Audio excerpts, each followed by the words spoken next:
think, you're just checked out your profile and it says co-founder and Chief Tease, Triptease. So Yeah. let's start there. I think it's a good starting point because what's a Chief Tease? I guess. What do you do every day? Well, what do I do every day? Okay, that's a different question.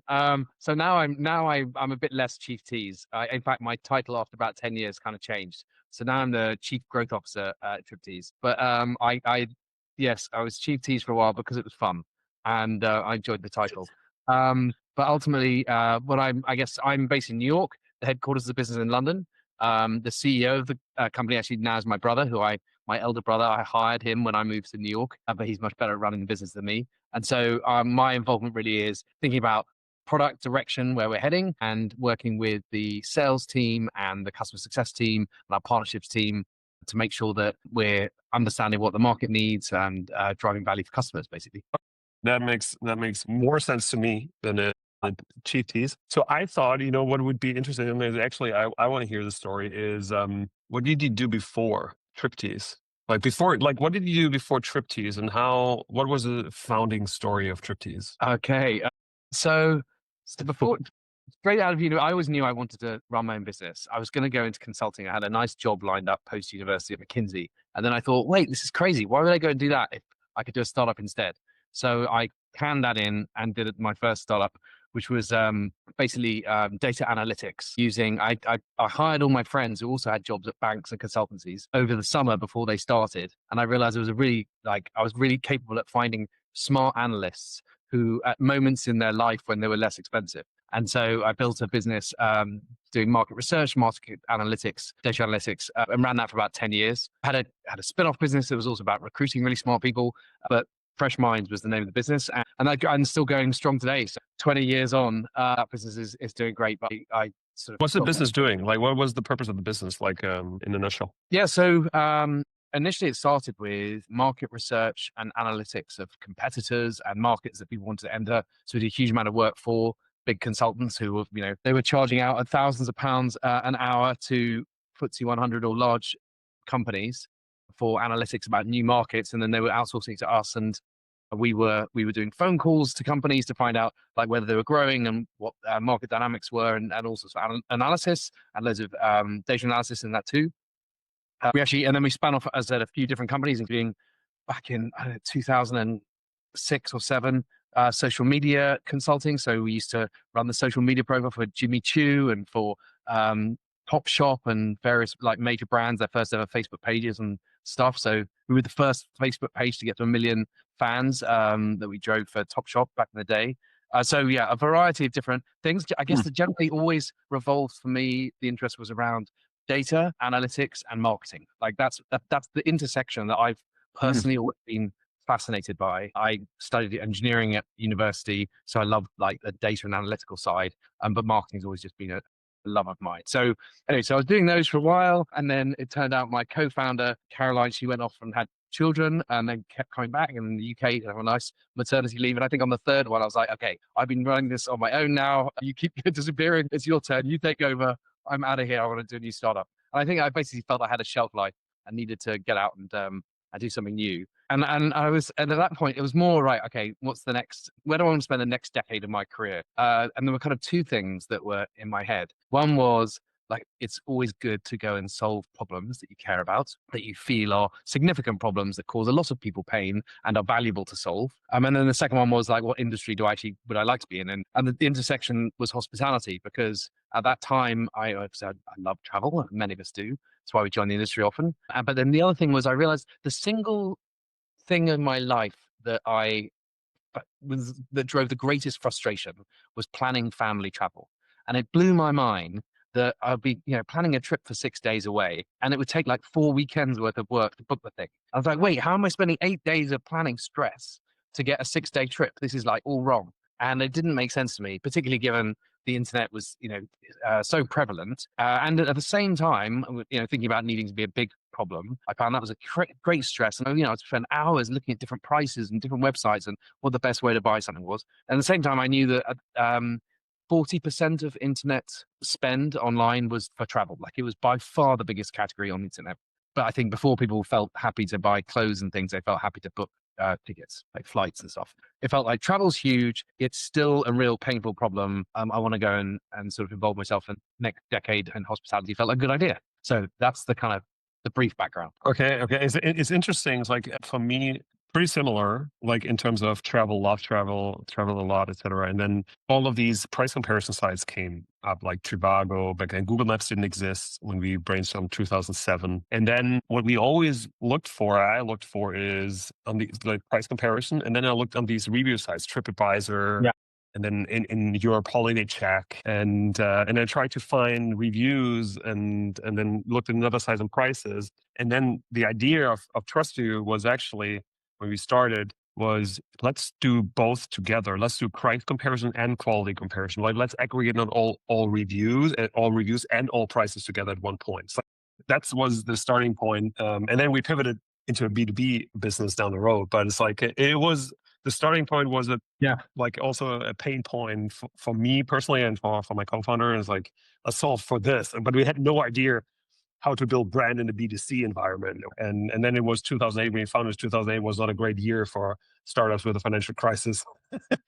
Didn't have a lot of funding, so we had to like find money. And then like we pivoted very quickly in the B2B world, because hoteliers actually searched on our site for their reviews and then pinned it on their walls. And when we showed them the good, the bad, the ugly, and that's how it started. So it's very interesting, very similar story.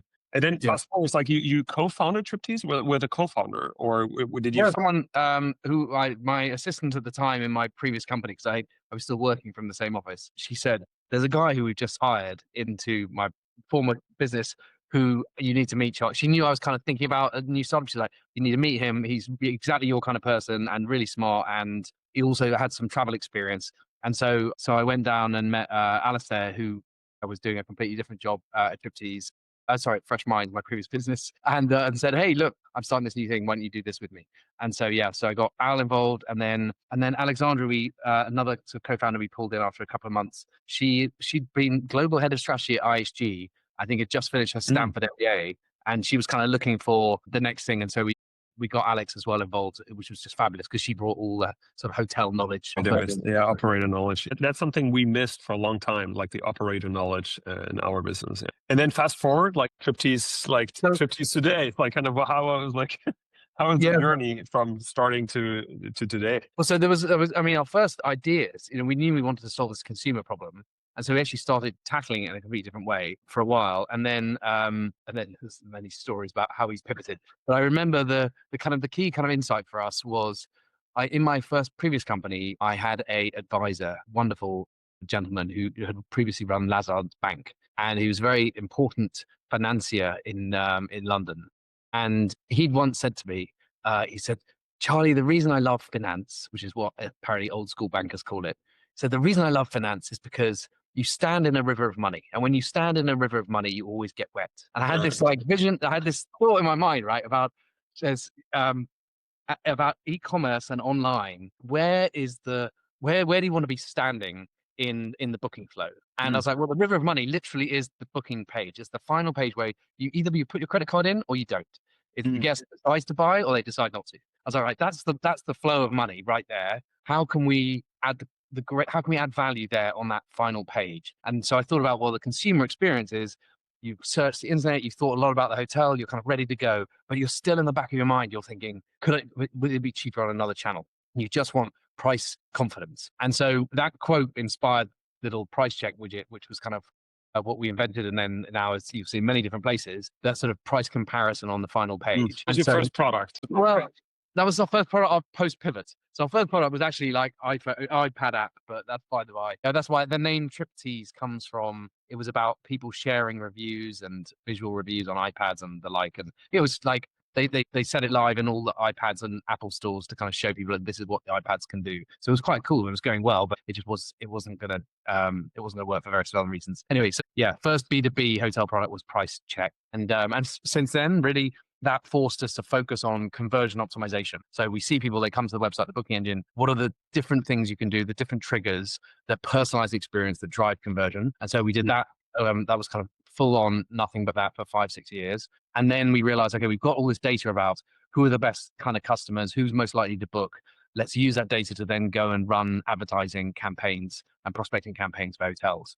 So there really was, step one, personalization to drive conversion rates. And then step two, go and get me more guests who look like they might book. And so really that sort of data-driven approach to marketing is where we come from. And what we've evolved into. So you're sitting on top of funnel, right? Kind of you're acquiring customers, you bring them in, you're trying to give them confidence, all like bringing in conversion increase. So aren't you sometimes, how do I put this diplomatic, like Don't be diplomatic, just be direct. like fed up with the internet booking engine itself? Like they're screwing things up. Like you do a job, you're trying to bring it all in, you perfect conversion, perfect confidence. And then you have an internet booking engine, which is then sitting, as you said, like we put in the credit card.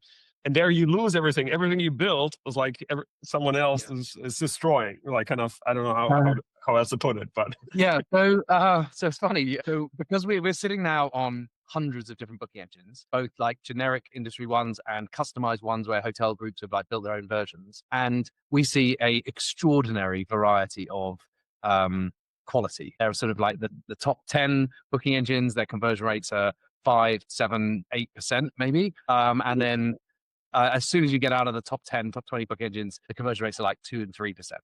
So there is a massive difference. And you're right. It is very frustrating, particularly if it's a case where hotels basically paying us maybe on a commission basis, which sometimes we have to do in some markets. We're spending money to run adverts to bring people to a less good quality booking engine. It is very frustrating. And it's always been a balance in our mind, because we felt, well, in those instances, it's kind of in the hotel's best interest, and therefore the industry's over time, to tell hotels, hey, you should really consider switching your booking engine. Here are some of the top 10 that you might want to put on your buying list. But at the same time, we always feel there's kind of an allegiance to the booking engines. If that's like their serious business and they're doing it right, then we don't want to. So we've always fought internal, had this struggle of not feeling it's necessarily appropriate to publish a good and bad list. I was just wanted to ask, Yeah. will we see a white paper of the top 10 performing internet booking engines anytime soon or not? I personally get sent an email automatically from our analytics platform every month that sends to me, here are the top 20 in order for the last month. So I get it updated every month, and I look at it every month. And maybe I should just have the guts and go for it and publish it. Another reason why we kind of haven't is because it's, and this is, I think about this a lot, the desire for people to take away like simplified versions of reality and have a simple story that they can tie their like mindset to is very strong. As humans, we like, if there's complicated things, we want to like put them in a box. Oh, I understand that. Like, okay, great, and move on. The reality is often with data that it isn't always a simple story. And so, for example, I could show you that top 10 list, and you might conclude this booking engine is better than that booking engine, because that's what the numbers show.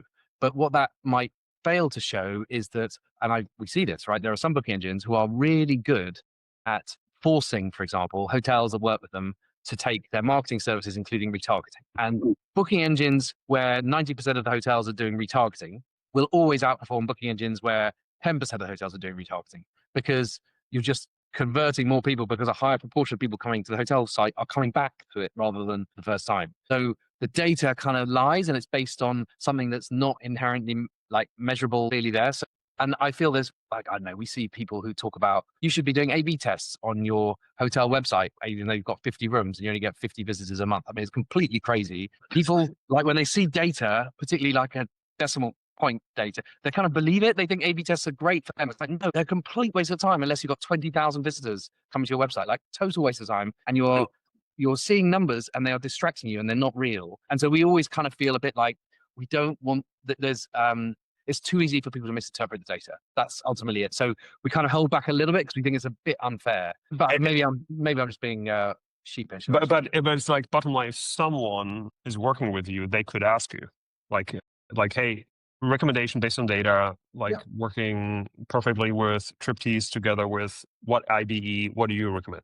Yeah. If someone asks me privately, then I'll often give them some. Okay. So for anyone who's listening, like, give it away. I didn't give it away, so you did give it away. So and never had the urge to build your own because you are just partnering with so many, or no? So we did. We pre-COVID, we started building a booking in chat. And because we kind of thought that AI and chat-based commerce would be a thing of the future.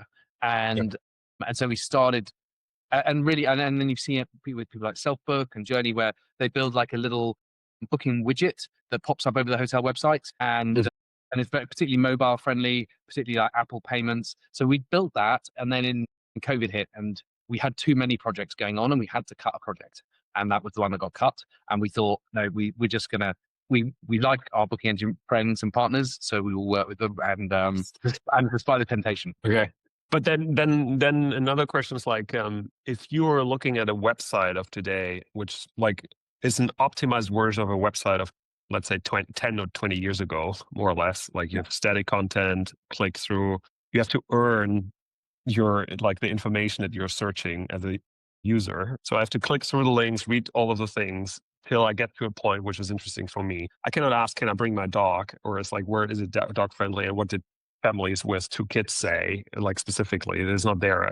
If it's there, I have to earn it. So what is looking forward, like in your mind, it's like, how does the website of the future look like? And what is the internet booking engine in that combination look like of the future? Because we come from a different angle, but we think about that a lot, because I think there's like another question later on, but like, how does the tech is merging and merging more and more together? It's like, but first question first, like, how do you think about it? The website and the booking flow of the future is fun to predict, isn't it? 2025, September, here we are. Let's look at this in 2 years. Because it feels like in the next 3 to 6 months, I am expecting Gemini, ChatGPT, and others to bring out app stores.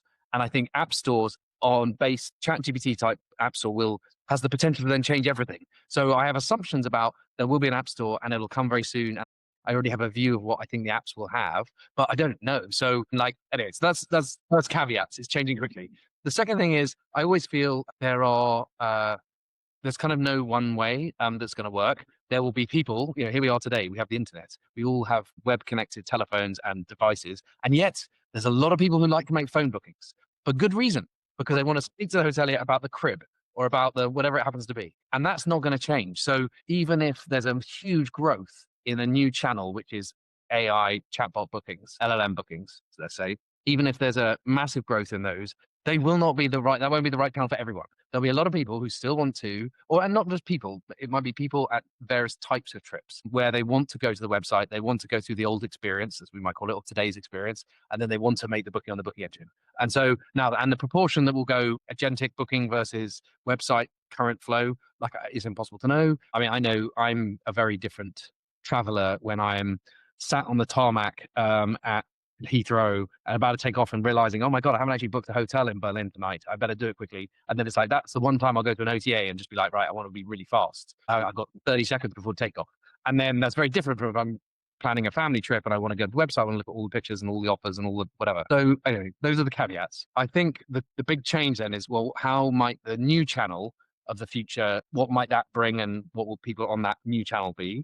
Then I guess, my expectation is it is like right now, it's most likely to be using MCP servers. So the simple way to think about it is the LLMs are amazing tools for probabilistically, like determining something, writing something, taking action. The problem is when you're booking a hotel room, you don't want a probable booking. You want to know what was the definitive, deterministic, actual price, and have I got an actual booking?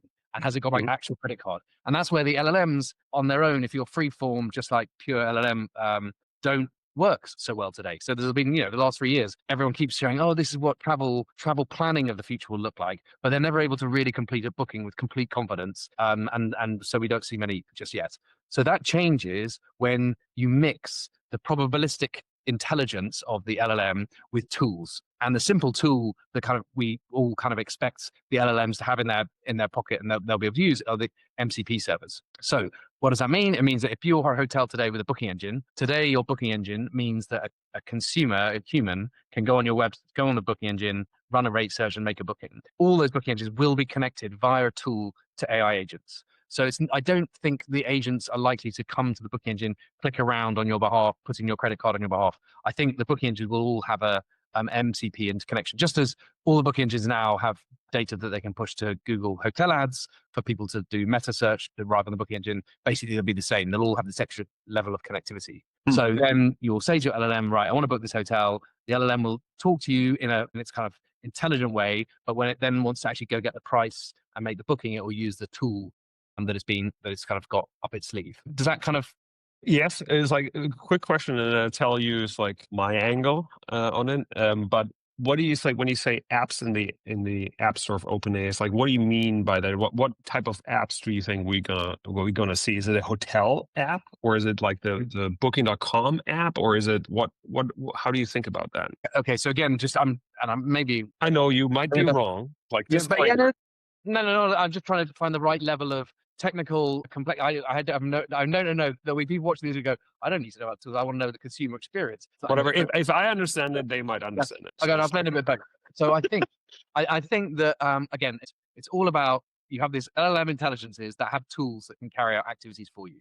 They can do these agentic things, and so one of those tools would be if I'm a Marriott Bonvoy member, I want to know how can I use my points, or do I get an upgrade, or do I get a discount at a certain hotel? And there are like information that I would want off Marriott. Now, today's way of doing that would be I go to the Bonvoy app and I look that stuff up and I get my loyalty information. One of the tools that I fully expect to be in the ChatGPT App Store within X number of months would be the Marriott Bonvoy app, where ChatGPT is able to query and get definitive data back from that as long as you put your password in. And so like that kind of, so an app store not dissimilar to a mobile one, there will definitely be a Booking.com or an Expedia app where you're able to say ChatGPT, hey, I'm looking for a hotel and I've given my Booking.com like login and it's got my credit card already in my Booking.com app. So you're not having to give your credit card to ChatGPT. You're just saying ChatGPT has the authority because you've connected the two to use the Booking.com app that I imagine they'll build. And that means you can then make a booking. So that kind of helps. So Yeah. I think there'll be, and the bit that I'm not so sure on that doesn't feel clear is I feel that there are apps like that where you've done the opt-in and you've kind of connected your data, and there might be apps that you use multiple times a year, so it's worth doing that. And then I kind of expect there need to be another more fluid type of app where I don't know what the right, I know I want to buy an ice cream maker. I'm not sure if it's best the ChatGPT is connected to Amazon for that, or if it should be connected to some other random ice cream app thing that someone's done reviews of all of them. And so I need it. So I also want the LLM on the fly to be able to say, hey, here are some apps that I can use as specific tools to complete the search for you. Are you happy for me to, and maybe I'll default that I'm happy for you to always make a decision about which app to use, or maybe I need to sign them off on each one by one. I don't know. It's going to change the world in the next 6 months, I have no doubt, but it's yet to see how they're going to deliver it. It's interesting. I think what I always like when I came into the industry, and still today, I still struggle sometimes with all of the tech stacks and all of the different, what is this CRS again? And why is it different than an IBE? And it's like all of these acronyms. But what I do understand today is like when you look at the PMS, and if you assume like the PMS can do 100% of things, like enough, if I'm a human and I can say, if you call me and you say, oh, I need 2 hotel rooms with 2 connecting doors in the 2nd floor, can you book that for me? Like, okay, I can do it. I could go in the PMS and I do that. Now, the second level of that PMS is the API that the PMS exposes to third parties. Like, so looking at like these PMSs out there, if you're really good at a PMS, you probably expose 50% of the use cases that you can actually do as a human in the UI interface. So it's like it's already has a limit on everything that you can give to anyone else that wants to connect with this PMS. And then there's another limit, like let's take an IBE, is another subsection of that. Like you end up with maybe 10% of functionality. Yeah. What the PMS can do is like this, the IBE can do. So what I think what's going to happen is we're going to cut out a lot of middleman layers in the future, and the agents will directly talk to the PMS. So what would it mean is you have a PMS layer, and then there's an agent that actually is not going into the booking engine anymore because it only has 10% functionality. Yeah. It will directly log in as your best trained employee. Yeah.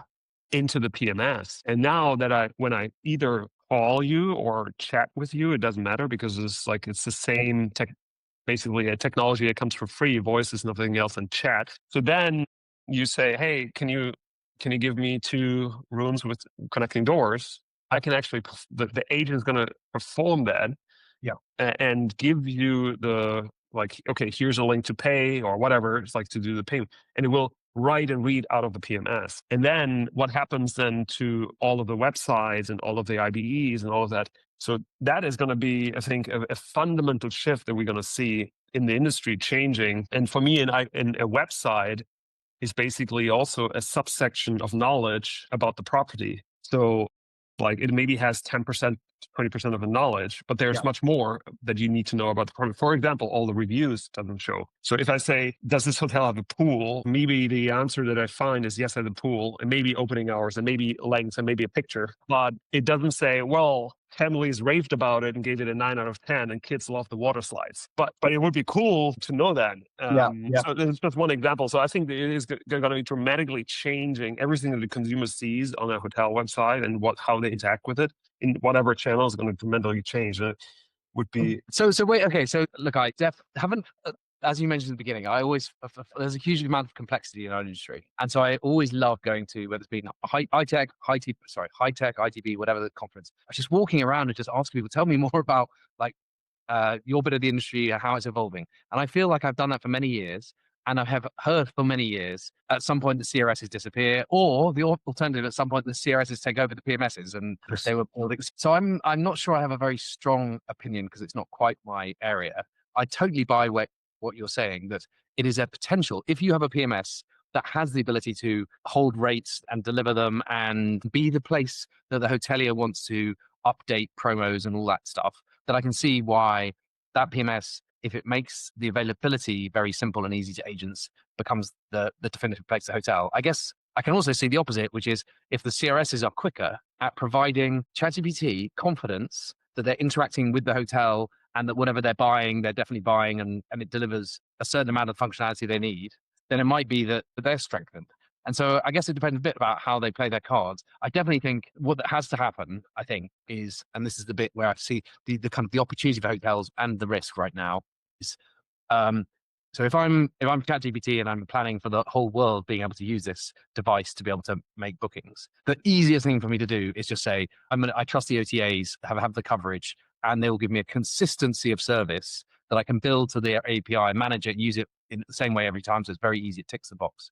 And I can move on and think about other problems like coding or whatever. But at the same time, I think there's a need and desire for them to go, we know that people prefer, all other things being equal, to book directly with the hotel, to get information from the hotel and all those things. So therefore, the requirement is, how does the agent determine which API to interact with, which MCP agent, basically? yeah. To interact with. Is it the one that PMS created? Is it the one that CRS created? Is it a third-party one? Because there's third-party ones going out now. So I didn't mean that there's a generic OpenAI, ChatGPT, Gemini, LM that does it. What I think is it's going to be a vertical integrated. Like the hotel is the hotel itself has their own agent, and then the agent is and I think it doesn't really matter for the agent if they're operating the CRS or the PMS. Yeah, that is not so okay. If the CRS is better, then I better to operate and I can do more. Okay, I'll operate the CRS. If it's the PMS, then I operate the PMS. So more important is that the agent will know everything about the property, will know everything about the guest, and can execute anything independent of which database, intelligence database you're using, can operate any action in every database. And then it's your tools, for example, you can still feed into that agent. It's hey, by the way, agent, you should know that this is the prices, and you should display that to the customers. For example, the price comparison widget, right? And here are the 4 prices, and this is the best to book, because you still need the confidence, and it doesn't go away, and you still need review content, and you still all need that, and that is all knowledge that the agent needs to have to do the best possible conversion of that customer that goes and have the conversation with you to book direct. Okay, so I think that's that. I now see the subtle difference in, I think, the vision that you're painting and the one in my mind. So that the same issue faces both futures, which is, how does a guest's chosen LLM, be that Gemini, ChatGPT, whatever, decide which agent or tool to use for the objective of the guest right now? So the hotel needs to have a way of saying probably on their website, hey, ChatGPT, if you want to speak to us, please use this framework or this MCP or whatever. That's an unsolved, we'll have to see, but there needs to be a way. Or the website becomes the agent. Well, okay, and then that's the bit where I think you and I have a slightly different view of how it could be, and I don't know which one it might be. Right now, my bet is on what businesses, forget hotels, all businesses will need to provide to the LLMs in order to survive to thrive, are tools, I think, more than anything else. So the tool, and that's why I'm like an API or MCP tools, which are basically APIs under a specific framework. Providing that tool means the intelligence is done by ChatGPT and the tool is just used like to fulfill. And that's kind of one view. And I think you're saying another view, which is actually, no, you can have intelligence at the hotel level. And so it's agent to agent. The agent asks the hotel's agent to like carry it out. And I don't know which of those. Yeah, it's like, I think the agent either asks the hotel agent or it will ask the OTA agent. Like there's it's like, it's basically the same world. Yeah. And then there's an agent, like Google is controlling today the top of the funnel and then decides, do I send the traffic to the website of the direct, like to book direct, or to the OTA to book via them? Yeah. In the future, they might just ask the like the Booking.com agent or the Brand.com agent, and whoever provides the better answer to the customer or more money potentially will win. So for the sake of debate, I'm going to say I think you're wrong, because I think, and the reason is, and here's my, and I, as we, off the top of my head, I feel if I was the product manager at ChatGPT, I would want, and this is only a subtle difference, I would not want my agent to speak to an agent, because I know that agentic systems have, even though it's small, right? They have hallucinations. They are probabilistic systems. They're not deterministic. They're not. You don't know for certain that what it tells you is absolutely what has happened. And so I think, as a product manager, I want my LLM ChatGPT to interact with tools, which is like I just want it to interact with the API of the PMS, for example, to make that booking. And so I would prefer that the PMS didn't have an agent. I think I'd prefer that it just gives me the tools to get the price, to make the booking, and to make those things. But I don't know. So you think so? But okay, but then would mean that ChatGPT will need to learn hospitality specific PMSs, CRSs, etc. But then this is a beautiful thing about the MCP protocol. Is it's a very simple API where it's a tool for LLMs, and you basically are saying in the tool, you say, here's the tool, here are the capabilities, here's what to ask it, here's what it can respond. So in the framework of the MCP, you're basically telling the LLM, here's how to interact with me. And so I think it's not quite the same as having an agent, because you don't have the layer of intelligence, but you have the API that has been built in a way that LLMs can easily interrogate it and take and carry out actions. And it has to happen, because even though, and we've done this and done multiple experiments, and I know that there's things live where we have previously, to integrate with some booking engines, we actually just built a bot that would go and make the booking on the booking engine and put in the reservation. And it works, but it's inherently unstable. It's like, because engines are always changing, and then something tweaks and it just doesn't kind of work. That's why I think they are going to rely on these tools. My expectation is all the booking engines will be obliged in the next few years we have to build for this channel. We have to allow these LLMs to use as like a tool to make booking engines. And maybe, as I say, maybe the PMSs will swoop in with a good alternative. It'd be interesting to see. Fair point. So last not, I don't know if last question, but it's like, how do you see Triptease? Like what's coming up for you guys? Like, we talked about it at ITB, you launched something new. It's like, what is the thing that in 2026, like more concrete, not like in 5 years and what AI is taking over the world, and but what more concrete is like, where do you think like you guys play a role in the ecosystem? Yeah. And then maybe attached to that, like, what is your view on, if you're thinking of an operator, what should you look out for in terms of like 2026, if you make technology decisions today? It's like, what are the things that you should be aware of, and what's your role in it? I mean, it's so broad, isn't it? And with a sort of AI bent, you mean, on it. I guess continuing the AI theme, I think there are some elements that are so hard to guess and open to change, and hotels already have a list of 50 other things they're doing, that it's better to wait and see. And so I definitely don't think everyone has to like jump in first. But I think there are also going to be opportunities, like as with any new distribution channel, particularly if an app store start appearing, that's an extraordinary moment in time where the ability to get disproportionate, like crazy outlandish growth because you were first and an early adopter is like real. So I think there'll be some opportunities for that, but that you have to be the right hotel at the right time with the kind of tech forward approach. I think there's just some really core like basics to keep getting right that are becoming more important than ever. And it's interesting. I know you started with reviews, and it feels like reviews are going to have a second renaissance. Like the importance of the long tail comments that guests make about your hotel is just skyrocketing. I don't know. I don't think most people have got this through their heads yet, but AI interacting with AI chat bots like ChatGPT is not about text. It's not about writing. No one is going to be writing. We are all using. I do it all in voice now. I'm sure I'm merely operating 6 months ahead of other people, but we are all in. Trust me, in a year's time, all your prompts to ChatGPT or Gemini are going to be dictated by voice, because as soon as you start trying it, you realize it's so much better. And one of the reasons it's so much better, and one of the extraordinary things that changes when you start using voice, is your prompts become much longer because you just chat. And so we were forced, as it were, by Google to learn how to phrase keyword searches, and suddenly that goes out the window. You explain what you want and you do it with more words. And so more words means looking for a much longer tail searches, and there is nothing better than 1,000 comments from your recent guests about what they did. Oh, someone happens to mention that it's really lovely if you sit in the corner of the swimming pool at 6 p.m. that you get the sun coming down, whatever it happens to be. So that piece. Percent is like, and just to add to this, and I think what many hoteliers don't understand either is if you do it, like they always think about reviews and it is something out there that is happening, like Google reviews, Booking.com reviews, Expedia reviews, TripAdvisor reviews.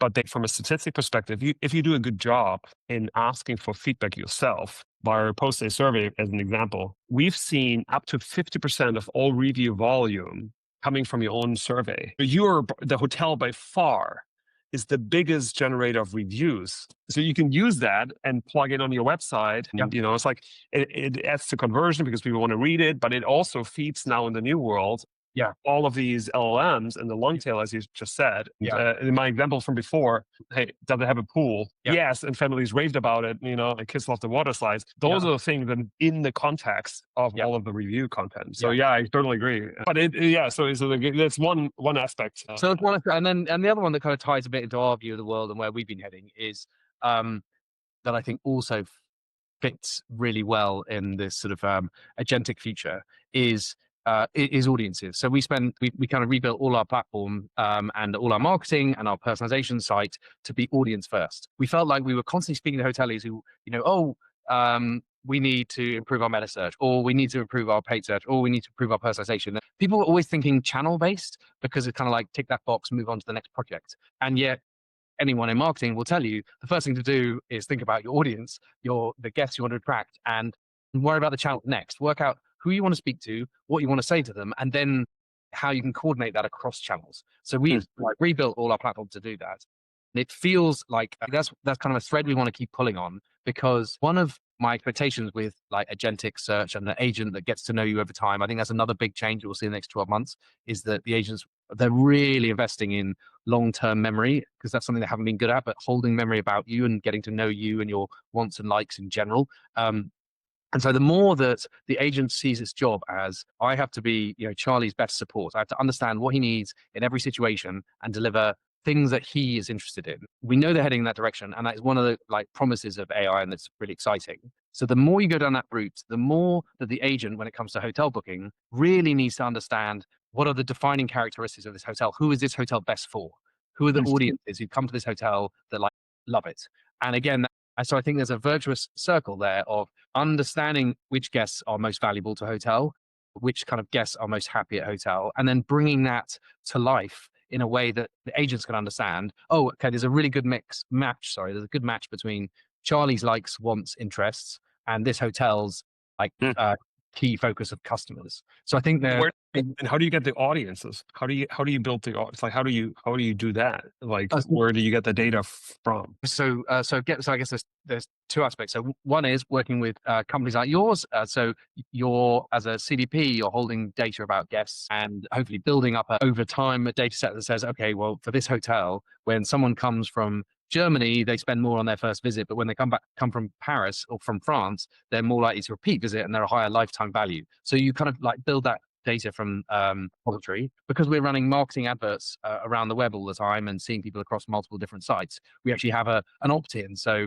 a hotel can say, hey, look, we're prepared to share the audience data you get. So if we see someone on one hotel really interested in golf, we now know that that person is interested in golf, and if there are other hotels who are looking to target golf buyers, then we can do that. We have like a collective audience data platform. So, but really, it starts with understanding what are the best, most valuable type of customers for this hotel. Who do they want to target right now? And then it's like, right now, let's work out how we can go reach those audiences and what the messages are. Okay, cool, interesting.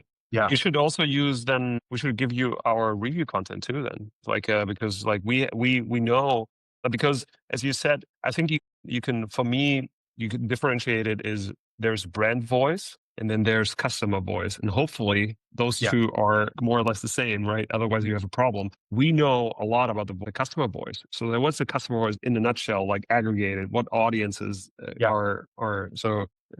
Talk offline. There's no question. There is, and that's one of the really exciting things here is there were lots of moves in our industry over the last 5-6 years of bringing together different data sets and different functions within the hotel. And the need for that, I feel like, is just accelerating because the ability for the intelligent agent to go and ask questions and do things, I think is going up.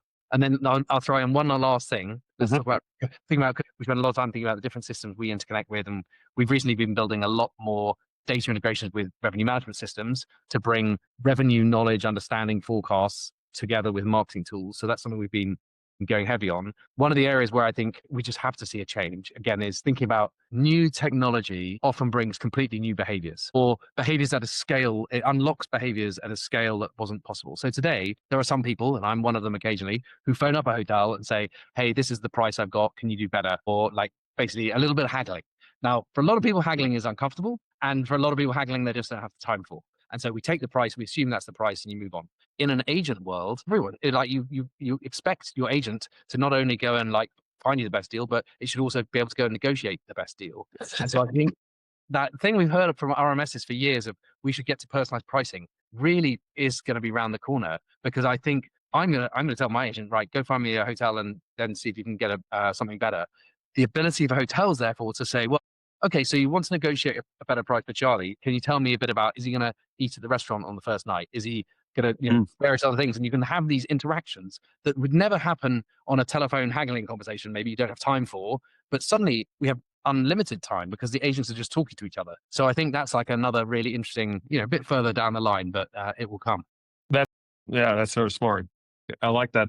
I like that idea. If you can pull it off and then get that personalized pricing right, I think that can move the needle a lot. I agree. Yeah.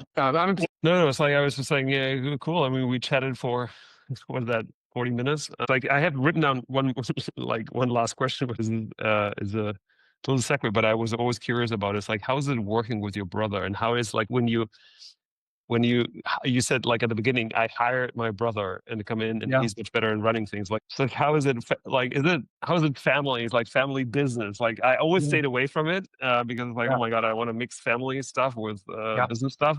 So I'm very curious, personally curious, like how that works. And now, of course, you have to say something good because your brother might watch it later. But tell me, no, he wouldn't be able to put up with this one. He would have turned this off long ago.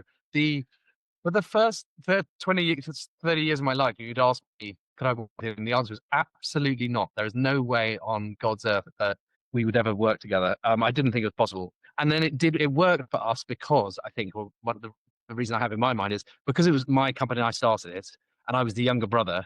And when he came in, it meant there was like more equity or like equality in the roles. Otherwise, previously I was always subservient to whatever else. So I think that meant, and he was very nervous and very careful of the way in which we went through decisions and stuff. So I think that meant there was it worked. The reality is we're very different people, and so that's good in a business to have people with very different approaches, and we have great respect for what each other do. So that works, and it's fun. There's been like a little patch of stress, but I think we got through that reasonably comfortably. So no, I think it's you know that you can feel very confident and comfortable what the other person is trying to achieve. and how if it works out, like there's huge advantages of trust and confidence, and then I can see that. Cool. Yeah. Yeah, and I got to know him, and he's a cool guy. I mean, that helps. Charlie, thanks a ton. I mean, it was fun. Yeah, it was good you to too. exchange. It's always good to brainstorm a little bit with other founders out there that run into similar things and see things sometimes similar, sometimes the same. Always, and we do that not often enough. Like we don't meet often enough for exchanging ideas and thoughts. Like There are many other things I'd love to talk about, so we can Yeah. do it again or on other conversations. we do it again, Yeah. and, or in another time. Thanks a lot, Charlie. And you're in New York, right? Just sort of like a mental check that next, like if I travel through New York, I'll ping you. Great. Good. Yeah. Yeah, great. Good to Cool. see you. Thanks, Charlie. Sounds good. Good. Well, it's good to catch up. All right, Charlie. Take care. Bye.